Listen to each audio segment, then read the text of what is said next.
High বন্ধুরা, শিলাস বং কিচেনে তোমাদের সবাইকে স্বাগত। আজকে আমি কুমড়ো শাক দিয়ে, আলু দিয়ে, কাঁঠালের বিচি, ডাল দিয়ে একটা রেসিপি করে দেখাবো, যেটা খুব হেলদি খাওয়া, পেটের জন্য খুবই ভালো। তোমরা বাড়িতে অবশ্যই ট্রাই করো।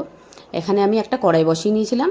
কড়াইয়ের মধ্যে জল দিয়ে আলু, কাঁঠালের বিচি, নুন, হলুদ আর কাঁচা লঙ্কা দিয়ে এটাকে আমি সেদ্ধ করে নিচ্ছি। আরেকদিকে আমি একটা ডাল সেদ্ধ করে রেখেছিলাম, মুসুরির ডাল।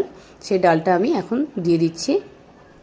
দিয়ে এবার আমি একটু জল দিয়ে দিলাম। জল দিয়ে এটাকে ফোটার জন্য একটু রেখে দেবো। যদি রেসিপিটা ভালো লাগে সাবস্ক্রাইব অবশ্যই করে দেবে। এটা খুব সুস্বাদু লাগে খেতে, আর খুব কম সময় এটা রেডি করা যায়। এটা আমি তোমাদের জন্য নিয়ে এসেছি, যেন সময় খুব কম লাগে তোমাদের। এবার আমি কুমড়ো শাকটাকে ভালো করে কেটে, ভালো করে চেটকিয়ে ধুয়ে নিয়েছি। কেন কুমড়ো শাকের মধ্যে যখন ধোয়া হয় তখন হাতে একটু কাটা কাটা লাগে, এই জন্য আমি ভালো করে চেটকিয়ে ধুয়েছি। নাহলে মুখে পড়লে মুখে পুরো বালি বালি লাগবে। তোমরা চেটকিয়ে অবশ্যই ধুয়ে নেবে, নাহলে খেতে একদম ভালো লাগবে না। দেখো আমাদের শাক, কাঁঠালের বিচি, আলু সব সেদ্ধ হয়ে গেছে। এবার আমি এটা গামলার মধ্যে ঢেলে নিয়েছি। ওই কড়াইয়ের মধ্যে আমি তেল দিয়ে দুটো শুকনো লঙ্কা দিয়ে দিলাম ফোড়নে, আর বেশ খানিকটা রসুন কুচি দিয়ে দিলাম। রসুনটাকে আমি থেতো করেও দিতে পারো।